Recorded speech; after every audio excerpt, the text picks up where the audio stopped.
Where are we now, Drew? We're currently doing $1 million a month in revenue. We started as freelancers. Running an agency is hard work. How we got from 0 to 10K a month. We created software to 500K a month. We have what we call a hybrid agency. And up to $1 million a month. It's really cool. I was able to circumvent the Warrior Forum advice and actually learn by losing my own money. Yeah. Which that taught me all the lessons that brought me to where I am. That's, I think, the point that everybody needs to understand. We want to tell our story. When you build an agency, right, we can take a week off of running our agency and come do this. You should just be doing the things you love. What we were able to do is create a company and a business that does a lot of revenue and is simple.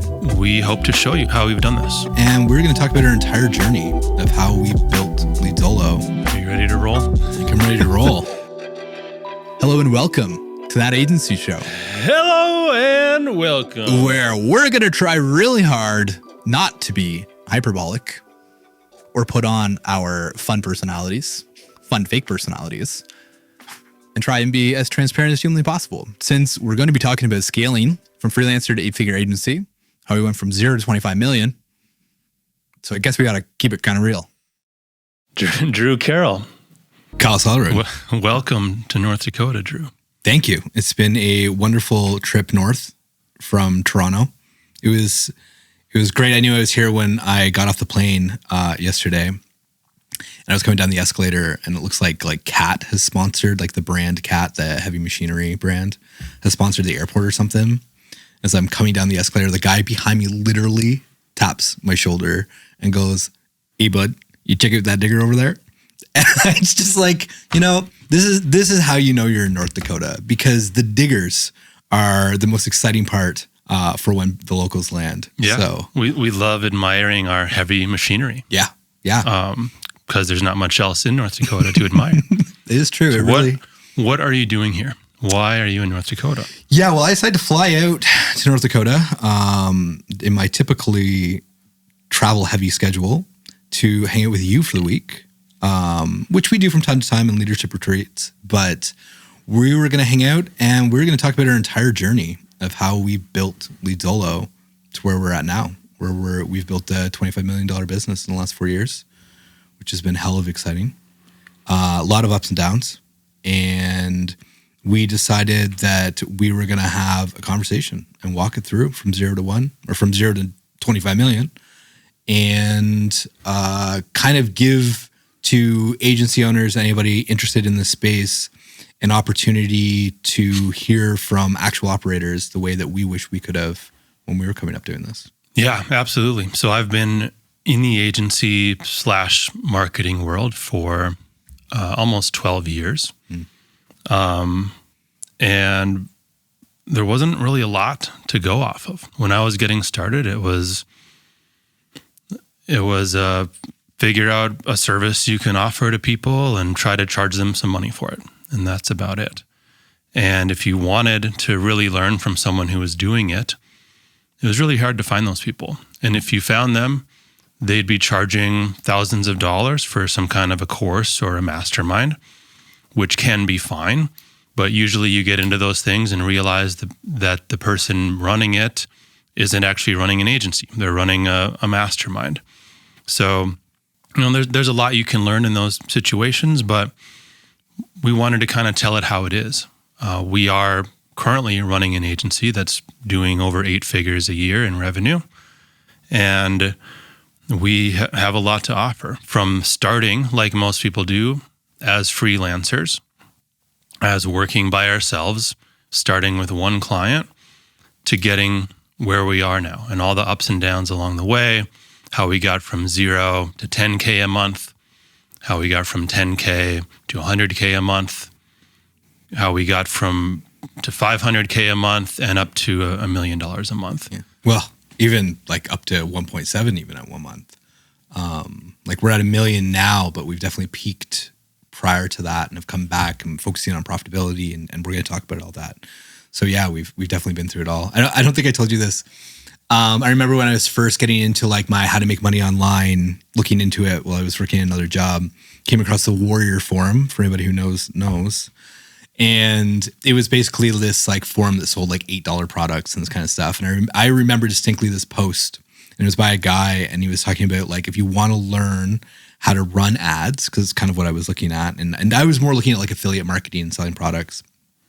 He said there's no better way than to run ads for local businesses, because then you get to learn on somebody else's dime. And at the time that really like spoke to me, and I was just like, obviously, like I don't want to spend my own money. Why would you spend somebody else's? But it's funny to think of now that is the perspective that so many like freelancers and whatnot come into digital marketing with, is that like I just get a client and then figure out how to sell the product, or figure out how to fulfill on the product once you have the client, and use their money as to learn and watch these YouTube videos or these training videos. And in retrospect, like what a huge disservice to the local businesses that those people were trying to take their money and run their ads for, but also to those freelancers, because it certainly didn't help them build a business. It helped them maybe make a quick buck. And I think that if anybody is listening to this and who is a freelancer and just starting out, I think we have a lot for you. And I say that to say that I also think we have a lot for anybody who's doing hundreds of thousands of dollars a month with multiple clients, running an agency. If you're looking to scale to $1 million a month, I think we have a lot of information for you as well. So I just really want to set the frame here that anybody listening, regardless of where you are in your journey, whether it's just looking into starting an agency or have an agency with a bunch of staff, we've been through it all. Yeah, I basically stumbled into it. I was a local business owner. I had a local business, and I learned how to run ads for my business. So I was able to circumvent the Warrior Forum advice and actually learn by losing my own money, which was great. Obviously, that taught me all the lessons that brought me to where I am. Better you lose it than you hire and pay me to lose it for you, because at least you got the lessons. Yeah, true.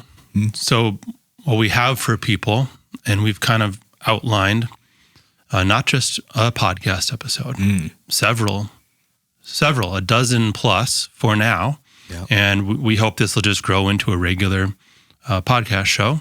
Yep. We've outlined several episodes that have taken us through our journey. Everything that's taken us, we have an episode on freelancing and what it was like to be a freelancer. We have an episode on different agency models and plans that we tried that didn't work out. We have an episode on the agency that we were both involved in that did actually work out and was able to scale. And we have an episode on how things started to plateau and didn't really, we couldn't scale forever, and the challenges that an agency runs into when you plateau. Yep. So we have all these things mapped out that over the course of the next several episodes we're going to get to. So if we're partway into the freelancer episode and you're thinking this really doesn't apply to me anymore, feel free to skip ahead. But we hope to keep this engaging and fun. We want to tell our story. Yeah. Because we know that you can probably relate to a lot of these stories, and there's not a lot of podcasts around that we've found like this. Sometimes I'll stumble onto a podcast where there's an agency owner being interviewed, but it's just one episode. It's 30 or 60 minutes. You don't really get to go too deep. You might learn a couple of nuggets from that person because they're really just on there trying to share their story. They're not trying to sell you anything, and that's where you can really learn those nuggets of wisdom from someone who's done it before. I always just feel like those are cut short. Yep. So I wanted something longer. Since that didn't exist, I wanted to create something longer. And we're really looking forward to having fun with this. And to start with the end in mind, I think it's really important to let everybody know that, we are doing this and we have created something in tandem with our agency that we do want everybody to know about. And it's an $84,000 mastermind that we're going to sell you at the end. No, I'm joking. It is important for you to understand that we created a software. We have what we call a hybrid agency. So it's kind of a couple models put together, which I think everybody's going to find very interesting. Again, it doesn't matter what model you're in, you'll find this very, very intriguing how we kind of blend two models together. And we created software while doing this. We created software that's allowed us to do this.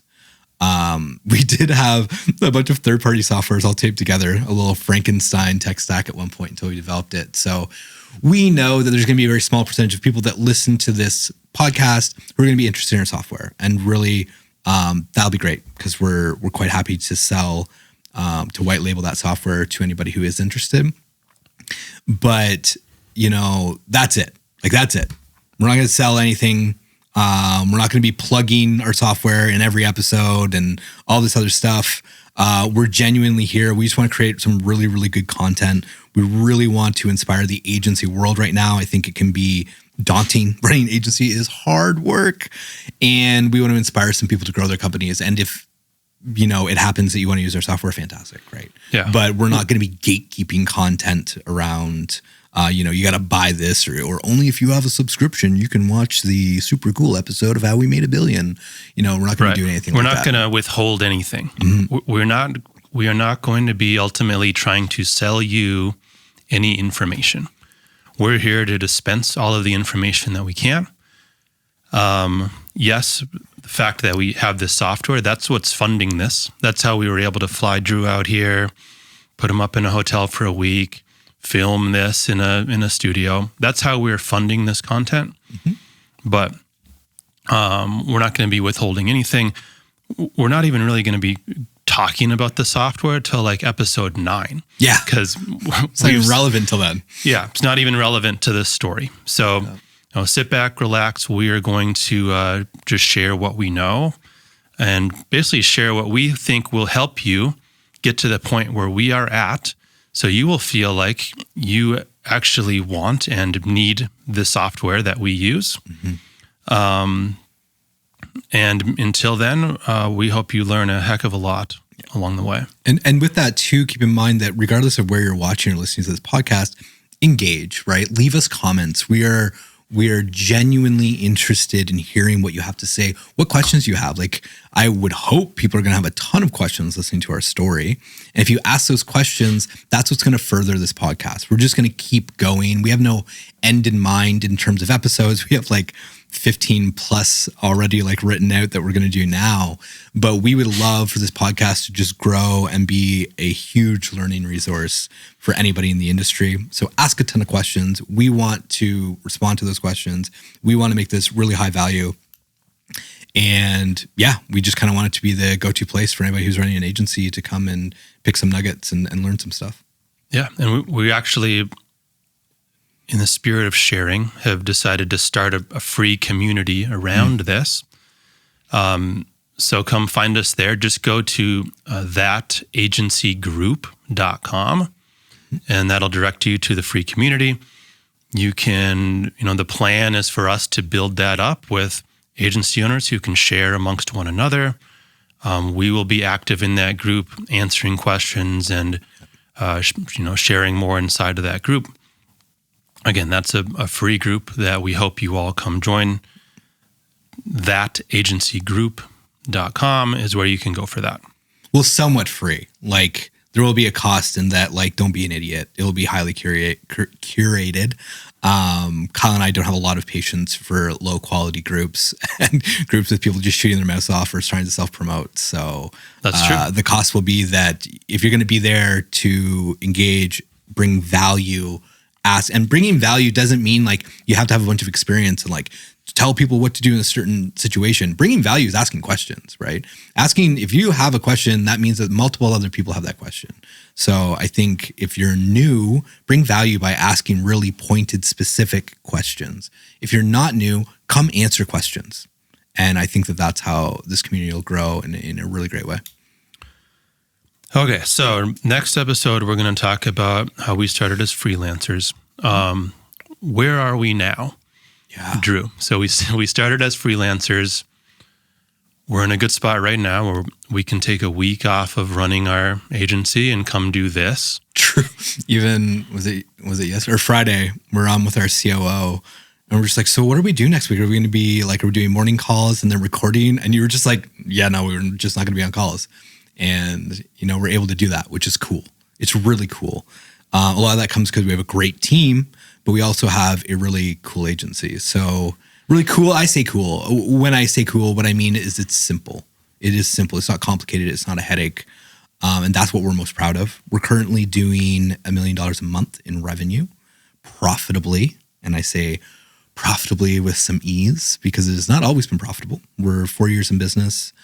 The first couple of years, we lost money. Not like lost a ton of money, but we weren't profitable, where now we are, which is really exciting.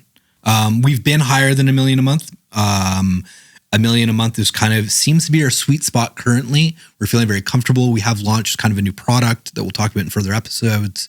But that new product is not really a huge revenue generator. It's a huge net generator, which is really what we're highly focused on. It is a hybrid agency, and I'll tease that a little bit and we'll get into the details in further episodes. But a hybrid agency, meaning that we have a couple different offers that we do offer to our clients. And I think we can clarify that further. So It's pay per lead and retainer, right? So pay per lead, meaning we are generating leads on our own. We're paying the money to generate those leads. We are then selling those leads to clients per lead. And then, of course, we make money on the spread of how much it costs us to generate the lead compared to how much we're able to sell the lead for. And then retainer is, clients are paying us per month. So we're running some ads for these clients. In our case, there's retainer agencies that do creative work. There's different types of retainer agencies. We are a media buying agency at our core. So our retainer service is running ads for people, Facebook, Google, and YouTube ads. And they're paying us to run those ads on a monthly basis. Yep. And so anybody who's listening who has a retainer agency, imagine having, how many sales calls your sales team has where you need to make sure they have like 3 months of retainer and 3 months of ad spend. Being able to just downsell them into a pay-per-lead program or package or offer is a great way to monetize more leads. And has worked out really, really well for us. And we'll definitely get deeper into that as we go. With that, we've developed a software for this lead distribution that has made our pay-per-lead part of our business significantly more profitable. And the reason for that is that our software allows clients to come onto a portal essentially and buy leads. In our industry that we are in, it's very important that our clients get leads in very specific counties because they only work in certain counties. So they're able to come and just bid where they want the leads and in which county and how much they're willing to bid, which is great, which is a pain point we didn't actually know existed until it did, that people were very competitive. It used to be that if somebody would come in and want a lead in Harris County and we had 3 clients in Harris County, that we would just round robin. Like first lead goes to client 1, second lead client 2, third. But what turns out is that 1 or 2 of those people would be pissed because they wanted all the leads. And how dare we're giving leads to their competitors? So we would get emails all the time asking us if they could pay us more per lead so that we wouldn't send them to the other guys because they wanted the volume. And so what we're able to do now is allow them a place where they can bid where they're comfortable bidding to adjust their volume. And it's been really good. Yeah. Yep. So hybrid agency, Drew mentioned, having a retainer agency, potentially downselling or having another offer just to sell leads. There's also agencies doing exclusively pay per lead, which is actually how we've started in our current model. For 3+ years, that's all we did was sell leads. And then we started to add on the retainer services. So that's how we've built our hybrid agency. Yeah. And lots of benefits to that, which we'll get into. You can actually, if you do it right, if your retainer clients have leads that they don't want, that you're generating for them, they can sell those into your pay-per-lead model. So it's going to be really fun once we're 9 or 10 episodes in and we can start to talk about how that works. But yeah, going back to where we are. So with this model, we have about 16 team members currently. 5 of them are commission-based only sales reps. Yeah, so a third of our team is doing sales. The rest of the team is doing media buying, handling customer support, running the company. Like 3 of the team members are the executive team, Drew, myself, and our COO, Cody. Yep. So it's very small, very efficient team.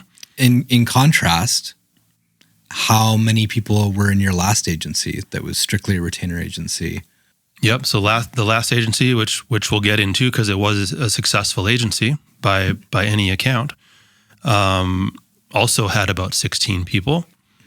And that was a primarily YouTube ads management agency. So we were managing YouTube ads for clients.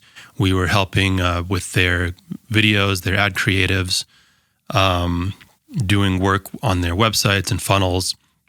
So with the 16 people in that agency, we were managing around 20 clients, give or take. And in this model with 16 team members, we have 450 active clients. So active meaning they've given us money within the last 30 days. Yeah, this is no guru math. We're not talking 450 clients in our lifetime. It's been a lot more than that. We may or may not get into that.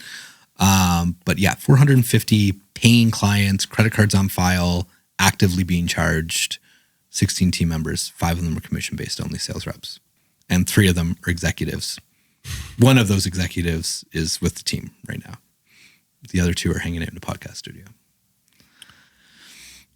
So it's fun. It's a great model. So you can imagine with only needing a couple of customer support people to handle all those clients, we don't really have a lot of client issues that come up. It's a very hands-off. There's not a lot of things for clients to come complain about to us.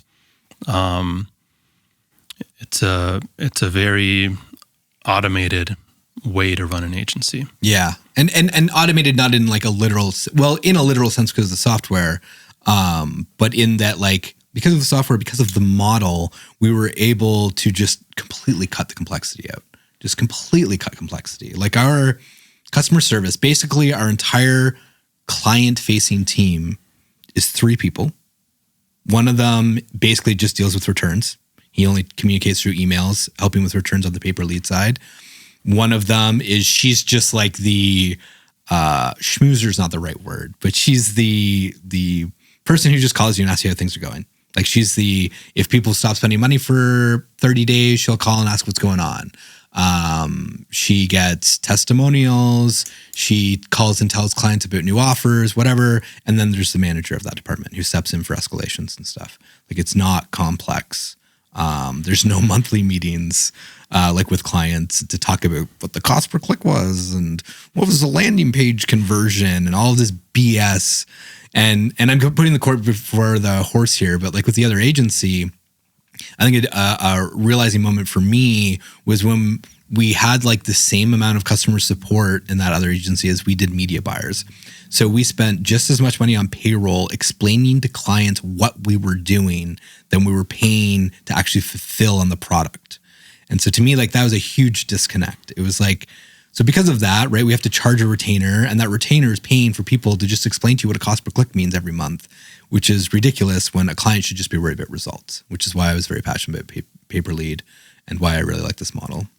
Yeah, it's the ultimate sell the result, right? You've always heard a good offer, you're selling the result, right? People are going to buy the end result. You're not selling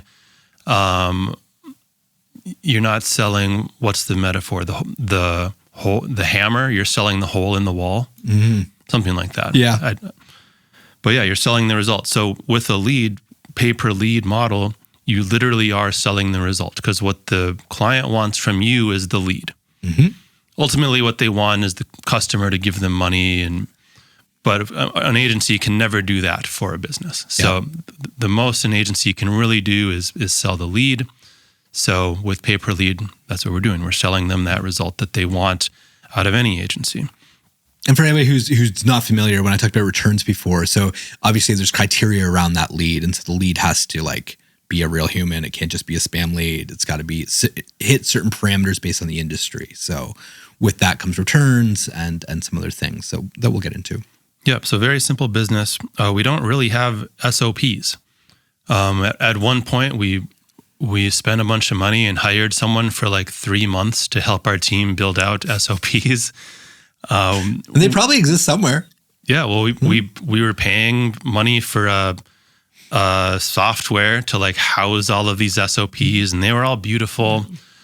And then like 6 months after that, we're like, has anyone ever looked at these SOPs that are sitting in the software? No. Okay. Well, let's export these to a Google Doc just so we have them. We can cancel this software we're using for these SOPs. I still don't think anyone's ever looked at these Google Docs that the SOPs live in. I don't even think I have a login to the software that they're kept in. I've certainly never logged into it. Yeah. So we're not like bringing in new team members all the time who have to follow an SOP. If we do, it's just, a simple onboarding process. We haven't really lost team members. We've had to let some go. Yeah, we've literally never had anybody quit. Not that we can remember. Yeah, in 4 years, not a single that I can remember. Yeah. Yeah. If that was you, if you were the one person who quit on us, reach out. Let us know. Let us know. You pulled a fast one on us because we don't remember what you were doing. Yeah. Yeah. So yeah, because of that, we don't need to worry about documenting all this stuff that anyone can come in and follow. Yeah. We're not bringing those types of people into the business. We're bringing in high value people who already come with a skill set, probably better than any SOP of ours that they could be following. And that's also the pro of the simplicity of this model, is that there's more profitability in it, not more, but there's good profitability in it, where we're not trying to hire an army of VAs. Not that there's anything wrong with VAs, and we do have some VAs we're trying to like manage like cogs in a machine to each do this task and this SOP. To your point, we're hiring humans who are capable, and we're hiring them to do a job, which means we're hiring them to be problem solvers. And we give them a box. They have their parameters. We meet every single day with our leadership team. Actually, all of our teams, the customer support meets every day. Oh, maybe it's only 3 times a week now. So sales meet every single day. Like you don't need an SOP when you're literally talking to everybody every single day, going, what are you doing today? What do you need help with?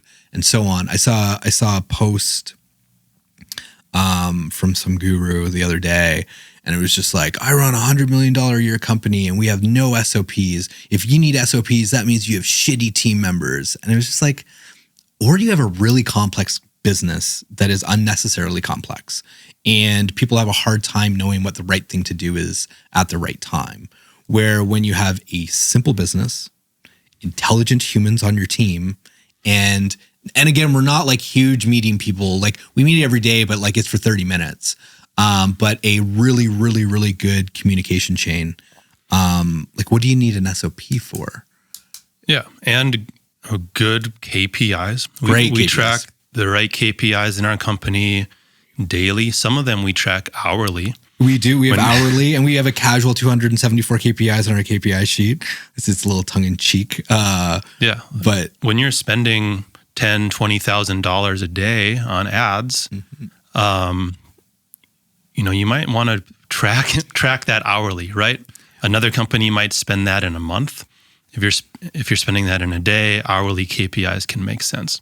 We have KPIs. We have checklists that are followed in circumstances, but we're not just putting all these SOPs and expecting people to just do the same thing every day, day in, day out, and following this structure that we've built. It's not that structured. It's simpler than that. When you're starting out as a freelancer and you're hiring your first person, your first hire is usually just an extension of you. They're going to come in, they're going to take over something you've been doing, and you're going to want them to do that in the same way you've been doing it. Is usually how it works. And that's how it might be for your first few team members. And in those instances, SOPs can be helpful. But you'll probably find that trying to document all of those is more trouble than it's worth. Yep. It's better just to teach people what they need to know, make Loom videos, make checklists, right? So that's kind of how it works when you're transitioning from freelancer into now I have a few people around me. Once you get to a certain level, you don't want to bring people in who can simply do what you've been doing at 80% of the skill level you were doing it. You want to bring people in who can do something you weren't doing or do something much better than you've been doing it.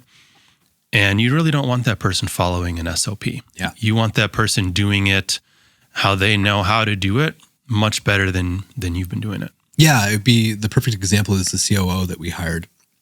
He's phenomenal. Our gap was sales. Like we understood it intellectually. We're good at writing a script and putting together a process. Putting together a process for the guys at the current time. But like when he came in, I would have just like completely hindered him. We both would have, if it was like, well, this is what the sales process is, and we need you to go implement this sales process that we made, not being salespeople, on our salespeople. When rather it was like, no, we hired you, great. Here's your roles and responsibilities. We need you to go unfuck the sales process. Great. And that's just what he did. So yeah, if we had this box that he had to be in or these step-by-step SOP, would have hindered the development of our team significantly. And I believe that that's true in every department and every level, that things can constantly be iterated on and improved on. Not true in like a grocery store, for example. Grocery store is just so complex. You need to have a high level of SOPs and processes and standards. In a really complex agency, same thing. But again, the value of the simplicity. Back on the hourly, I was at an event at Cardone Enterprises just a couple of years ago, and Grant was up there doing this thing or whatever, and his assistant would come, and every hour she'd bring him like this piece of paper, and he'd stop the whole thing and then hand it back to her. And then at one point, it's like he had an alarm or something I was watching. I have no idea, but at one point he just stopped and he looked around the room, yelled out for whatever the assistant's name was, and goes, "Where are my KPIs?" And she's like all frantic in the back and then runs up a piece of paper. I totally thought it was for show. Like I thought it was just like him just being a guy, whatever, being like, oh yeah, check my numbers every hour. But then when we toured the office, aside from the sales floor, obviously being quite interesting, they had a media buying room. And in that media buying room, there's probably 15 media buyers across laptops. And on each of the 4 walls, there's a big screen TV, and it was 4 active funnels they had running and the active KPIs of each of those funnels in real time. So you could see exactly what landing page conversion was, what the cost per lead was in every funnel in real time that day. And like it hit me, it's just like, wow, like this is actually how people operate when they spend $1 million in a month or whatever it is. Like you do have to be that granular for the media buying. Mm-hmm. Probably worth mentioning that our agency is virtual, right? Grant Cardone is able to bring a bunch of people into an office. He's in a major city. Me having started this agency in Grand Forks, North Dakota, isn't exactly the mecca of marketers and advertising. So just by necessity, we've built this as a virtual agency. I would love to have an in-house agency where all of our team members are accessible in person. But it's just not going to happen. With the talent that we have, we're never going to bring everyone to the same spot. And we don't want to bring in new talent just for the purpose of being in person. So as much as I would love to have an office that everyone comes into, the reality is we don't. This is just a virtual agency, and we make the most of that also. We get together quite a bit. We have meetings on Zoom multiple times a day, like Drew mentioned. Everyone on the team is in a different place. Most of them are in their house. Drew and I have an office that we go into where we're just the only person in the office that's working. Yeah. Just us and our workout equipment and whatever else we want in that office. Actually, my office is my favorite place to be. I really love my office.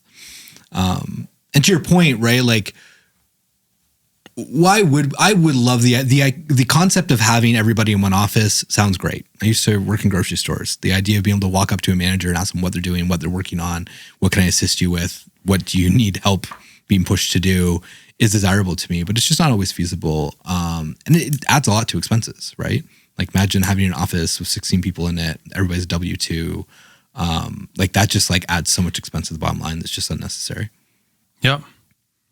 So we are operating virtually, probably like most of you listening are. Of course, if you have an in-person office, everything we're going to be talking about also works. You don't have to have a virtual agency to do what we're doing. Yeah.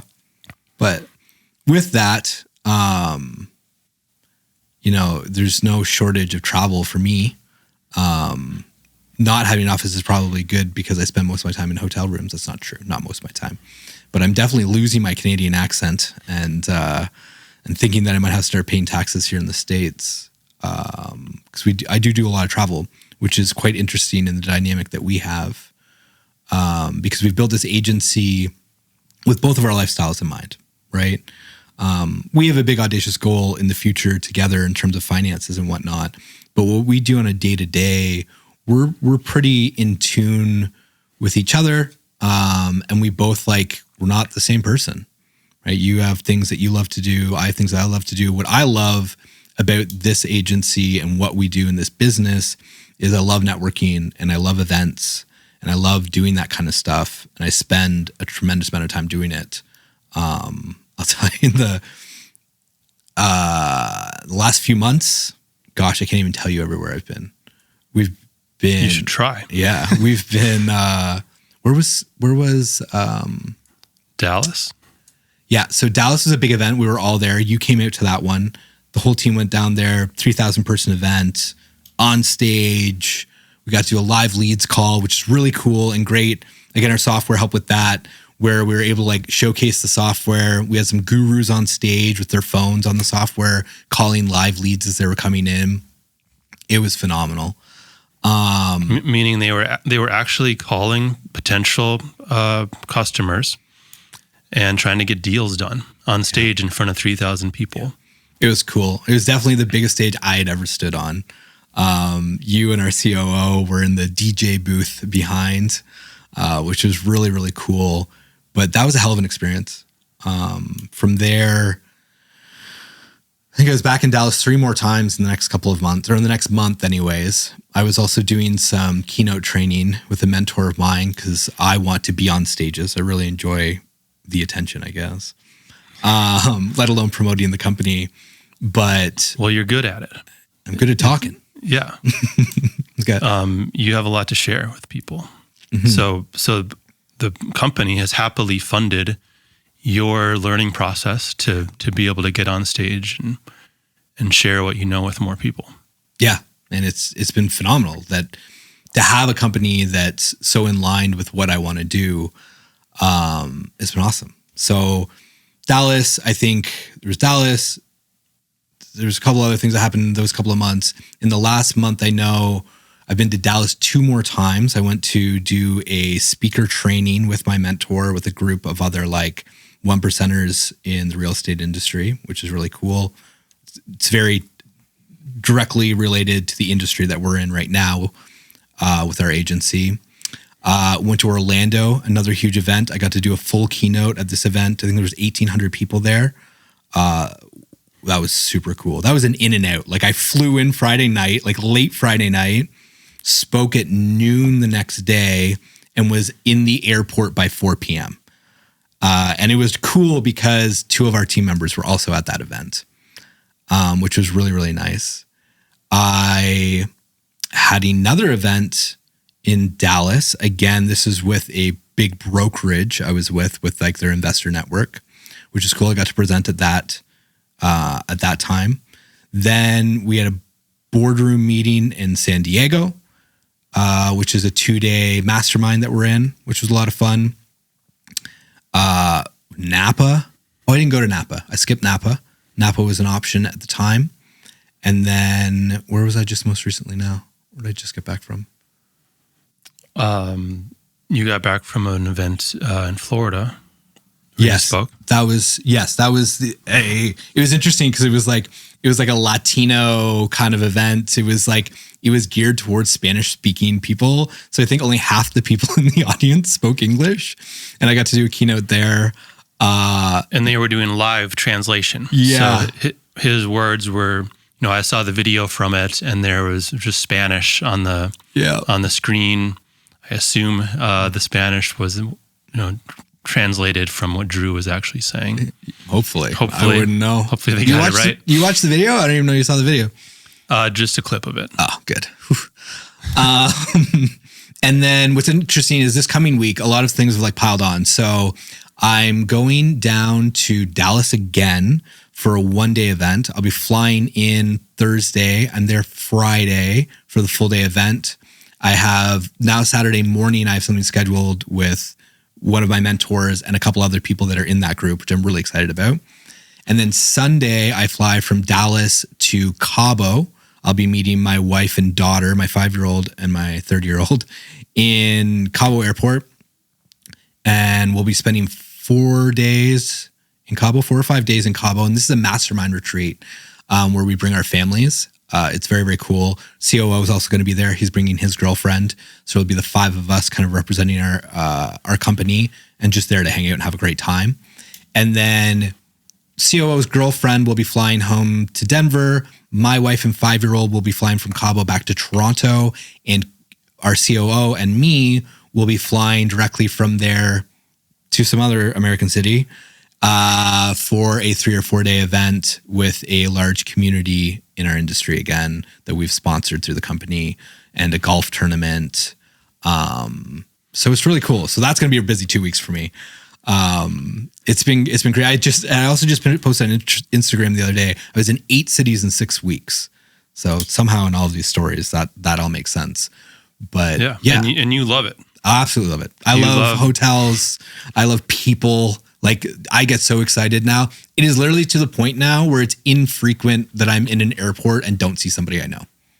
Like, I'm now a traveler, and I love everything about it. You love doing push-ups in the airport. I do. I am that guy. I do push-ups. I was doing yoga yesterday. I just don't care. I think it's funny. People love it. People like, I shouldn't. Yeah. Once somebody has joined in with me. But they just hope they don't have to sit next to you on the plane after. Yeah. Luckily I'm not a stinky guy. Yeah. I've taken up running in the last few months, so I'm really excited now to start tracking like Strava runs in multiple cities. Also being Canadian, right? Like, I spend all this time in another country is just kind of neat to me. I love it. I love every second of it. Mm-hmm. And Leadzolo, or our agency, just going to name drop here, Leadzolo, has provided that for me. And what's great is that you don't have to do what I do to be successful in an agency by any means. It doesn't mean I do this because I love to do this. And in contrast, like, what have you done the last few months? Yeah, well, coming up in the agency world, one of the big people you can look to is Gary Vee, of course. Years ago, before anyone else really was, he was putting out tons of content, and he was running an agency. So you look at that, and you're a freelancer, and you get stars in your eyes, and like want to do that. You want to be hopping from place to place and traveling everywhere. So I absolutely wanted to live a lifestyle like that when I was coming up. Once I got to the point where we are now, where I could be doing that if I wanted to, I've realized I don't really want to. I don't need that. I like going to a couple of events per year. I like getting together with the team as much as possible. Mm-hmm. I love it when Drew just comes here to North Dakota so that I don't have to travel. I'm a family man, wife, and 4 kids, and my life is very much centered around that, around taking trips with my family. I went on a canoe trip with 2 of my sons this summer. I also like just taking trips by myself when I can. I went on a backpacking trip a month ago, and while Drew's staying in fancy hotels, I'm camping in the woods in Minnesota and dousing myself in mosquito repellent. And for me, that's what I like. I like going into my office, just like Drew. It's one of my favorite places in the world. And I can go in and work on what needs to be done, which isn't a lot because I've built this business around me personally not having to do a lot. I've simplified where I could. I've hired people where we could and taken the burden of running the business off of myself. So what I do when I come into work is I look at our daily or hourly KPIs, look at what might be going wrong, what maybe we could do better, and I'll pick a project to really dig into. And maybe that'll take me half a day, maybe it'll take me a week, but I'll just take on kind of these pet projects for myself. And that's what I love. And maybe one week I won't really have a lot of pet projects, so I'll spend more time running. I've been training running also this past several months, which has been cool. I've done different types of exercise before, never really got into running, always hated running. Now that I'm into running, I finally understand what the heck people have been talking about of loving running. And last week I went on a run literally around Grand Forks, North Dakota, just an 18-mile run just because I wanted to.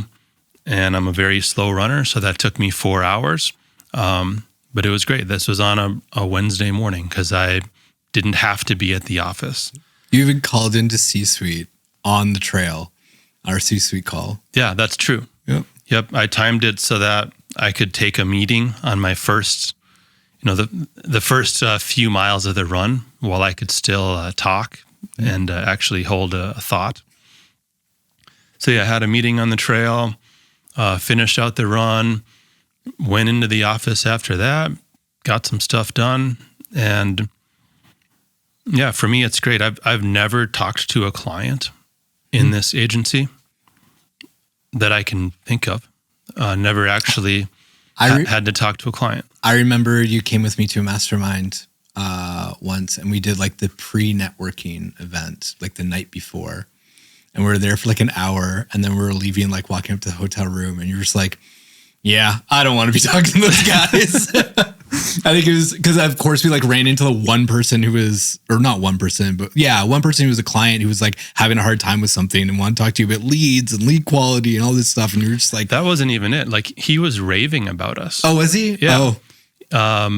He was just, but he wanted to talk about leads and his business and all this stuff that, yeah, for me, like this lead business we have is just a vehicle for me to be able to run an agency.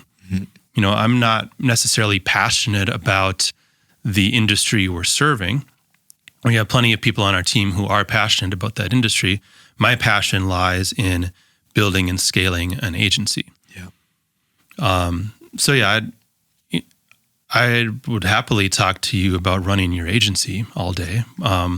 Which is why I'm happy to start this group, and I hope you all join our group to be able to do that. But yeah, when it comes to like talking to clients about leads and about their ad campaigns and stuff, I can do it if I need to, but it is very draining. Yeah. And what's interesting too is even like with my travel and stuff, it's not like I'm then spending the evenings in a hotel room frantically trying to build funnels and do all this kind of stuff. Like, you get to focus on the projects you love. I focus on the things that I love. And what I love is the networking and being out there at events. And it's just been perfect. And I think what we're trying to say to everybody is that it's not that Kyle and I found a perfect marriage with one another, that we both just perfectly love two sides of a business and we meshed. What we were able to do is create a company and a business that does a lot of revenue and is simple and has a team that all really understand their roles because they're simple, and which just allows us to pick and choose what we want to do. If I didn't want to be on the road, I do not have to be on the road. Our agency doesn't die because doesn't live because I'm a dancing bear and would die if I'm not, right? Our agency doesn't live or die because Kyle is passionate about the tech and like a CFO role, like for the finances and the back end, where we could hire that position if we had to, and Kyle could focus on something else. Or maybe Kyle just wants, at this point, we could just be business owners, really. We could hire somebody to replace us, forfeit our salaries, and like just live off dividends, should we really want to. And that's I think the point that everybody needs to understand is that when you build an agency, right, you should just be doing the things you love. Absolutely. So over the course of this show, we hope to show you how we've done this, how we've gone from pre-agency. Like I mentioned, I started running a local business. That's what got me into actually starting an agency. So we're going to start all the way back there at the beginning, talk about my story as a freelancer and starting an agency and everything that happened after that. Same with Drew. We're going to go right back to when he started out as a marketer, looking at Warrior Forum and trying to figure out how to make money online. Yep. While working in a grocery store.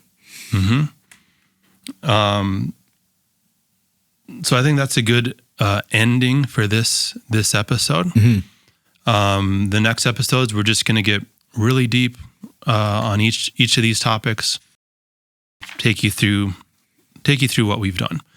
So again, if you want to join our group, come find us at thatagencygroup.com. Yep.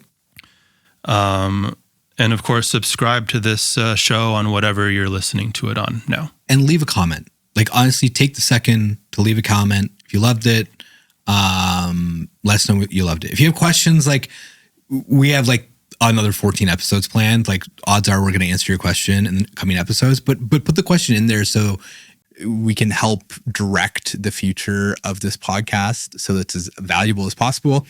Also, engagement's just really good. So subscribe, like, do all this stuff, but leave comments. Help us create something that's really, really valuable. So yeah.